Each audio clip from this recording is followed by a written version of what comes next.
A quick story.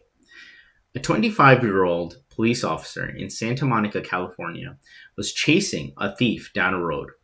The thief went into somebody's backyard and these residences, and he started jumping over fences, literally something out of a movie. The police officer was able to keep up with him from the first, the second, and the third, he fell unfortunately a little bit short, hit his head on the fence, and fell down as he was jumping over.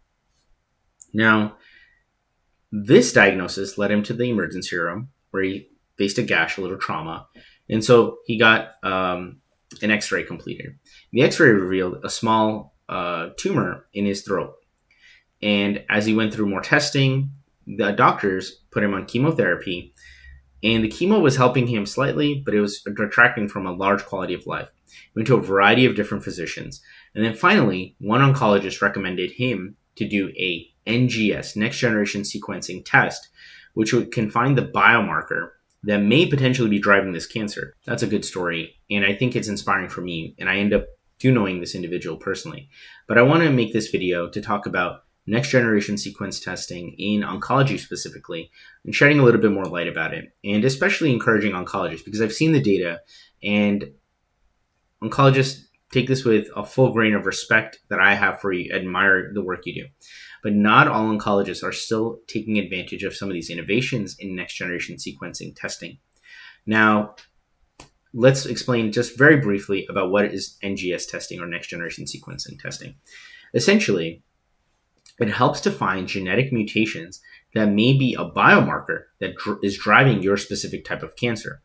Why these biomarkers and genetic mutations are so interesting and so fascinating and innovative is that they can span across a variety of different cancer types. So I'll give you an example. In the case of my friend, he had something called the NTRK gene fusion mutation, which is NTRK is actually one of the biomarkers, albeit rare, but it's a important biomarker that's used, that is unfortunately prevalent across thyroid cancer, lung cancer, breast cancer, and so many pancreatic cancers. So many different types of cancers can be driven by NTRK. Now, why is it important? This is just an example. I'll give a list of other biomarkers, but there are specific treatments that a lot of pharmaceutical companies are making that tackle these specific biomarkers and lead to even more positive patient outcomes, because they're not just giving the broad, for example, chemotherapy, but sometimes they might be pairing it with one of these targeted, what is called as precision medicine therapy. And so it's very innovative, and I'm sure many leaders in healthcare know about this already, but there may be people who also watch this channel that are from different verticals that may not know about this.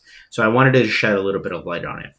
Now, I'll wrap up with this, that if you're not aware of NGS testing, and unfortunately many of us today in our lives, we know someone that may be undergoing or in the process of being diagnosed with cancer, unfortunately. So talk to them about next generation sequencing testing.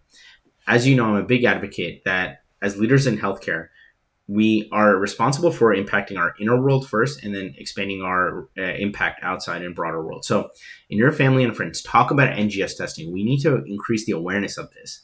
And of course, if you're a physician in medical oncology, obviously we have a lot of those on our interviews in our podcast, and you're not using NGS testing and you're still kind of a traditionalist, I urge you and I encourage you, please look into precision medicine. There's really some innovative therapies out there that are driving amazing outcomes. I know therapies in HER2 mutant lung cancer, HER2-driven cancer that can span across breast cancer. Although we only hear HER2 in breast, there's many other cancers that are also driven by HER2. EGFR, and then most importantly, and I think there's been a lot of new therapies, especially in some of the top 3 breast cancer types: prostate, breast, lung.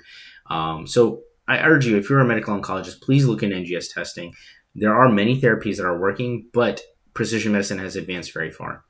And that's what I'll wrap up with. So thank you. And we'll be talking a lot more about precision medicine therapies as well, because I'm very passionate about talking about new approvals of drugs that are coming into the market. So future videos to come, but just wanted to do a little bit on NGS testing. Thank you.